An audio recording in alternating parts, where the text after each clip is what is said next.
The mirror. After graduation, I moved to a strange city and tried to make a living. Money was tight, so I rented a single room in an old residential compound. The location was decent, the rent was cheap, and the only real problem was that the place was tiny. There was nowhere to put the dressing table except against the wall at the head of the bed, which meant the mirror faced the mattress directly. The day I moved in, my mother called to warn me. "A mirror facing the bed is unlucky," she said. "The old people always said you must never comb your hair in front of a mirror at midnight. It draws unclean things. Move it if you can." I was unpacking at the time and gave her a few distracted replies. In a city like that, having a roof over my head already felt like a blessing. Who had room to care about old superstitions? Besides, I had never believed in ghosts. I had always thought those stories were invented to frighten children. The room had been carved out of an older apartment. The walls were stained and peeling in places, and the ceiling lamp cast a weak, yellowish light even at its brightest. The dressing table had been left by the landlord. The paint around the mirror frame had flaked off here and there, but the glass itself was spotless, polished so cleanly that it reflected every detail with almost uncomfortable sharpness. I set out my cosmetics one by one, then studied myself in the mirror. Tired, yes, but standing in my own rented room at last. I even felt a small rush of satisfaction. My mother's words were already gone from my mind. For the first few days, nothing happened. Then one night, I worked 3 hours of overtime and got home close to midnight. After washing up, I lay in bed, turning over and over, unable to sleep. Work kept circling in my head. Unfinished forms, messages I had forgotten to answer, small problems waiting for morning. At some point, I remembered the new comb I had bought that afternoon.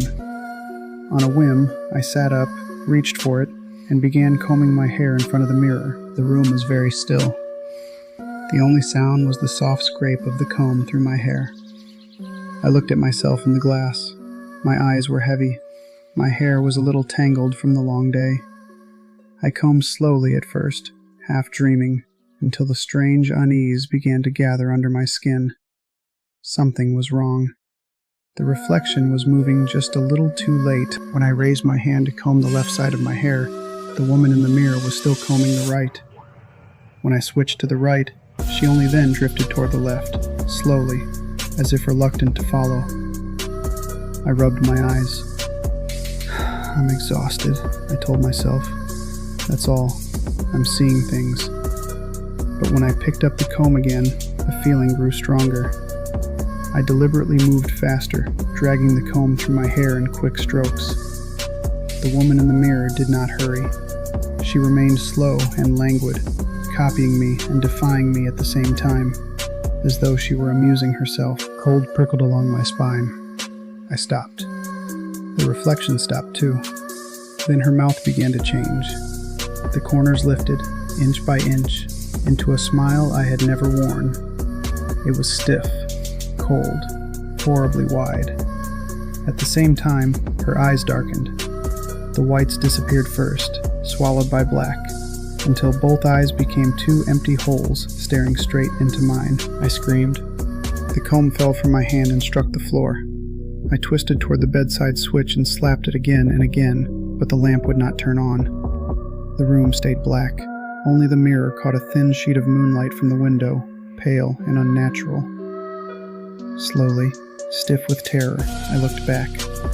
The woman in the mirror was leaning out. Her head came first, pushing through the glass inch by inch. Her hair hung in wet, matted ropes, dripping as if she had just crawled out of deep water. Then her body began to follow, bending and jerking in ways no living body should. A clicking laugh came from her throat, thin and sharp, raising every hair on my arms. I scrambled backward and curled up on the bed, clutching the quilt around myself. I was shaking so badly I could hardly breathe. I watched her climb all the way out. Her feet never touched the floor. She hovered there, drifting toward me step by step.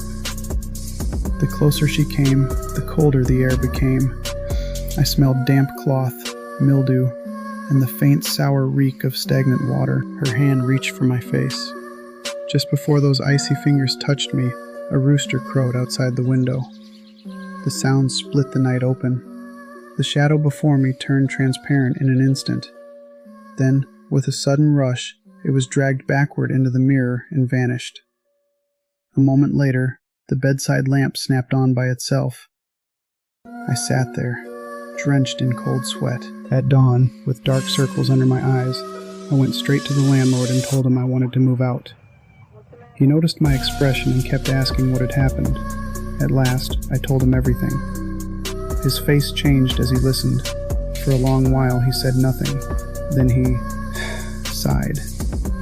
Miss, this is my fault, he said. I should have told you. The girl who lived here before was only in her early 20s. She didn't believe in these things either. She often combed her hair in front of that mirror in the middle of the night. Later, somehow, she lost her mind. She kept saying their mirror in the middle of the mirror was another version of herself inside the mirror. Not long after that, she jumped from the building. He lowered his voice. I was afraid no one would rent the room if they knew, so I kept quiet. I even pasted a yellow talisman on the back of the mirror. I didn't realize it had been torn away. Only a few scraps were left. A chill ran over my back. That same day, I packed my things and left. I did not even ask for my deposit. Later, when I found a new place, I made sure the dressing table was nowhere near the head of the bed. And since that night, I have never again combed my hair in front of a mirror after midnight.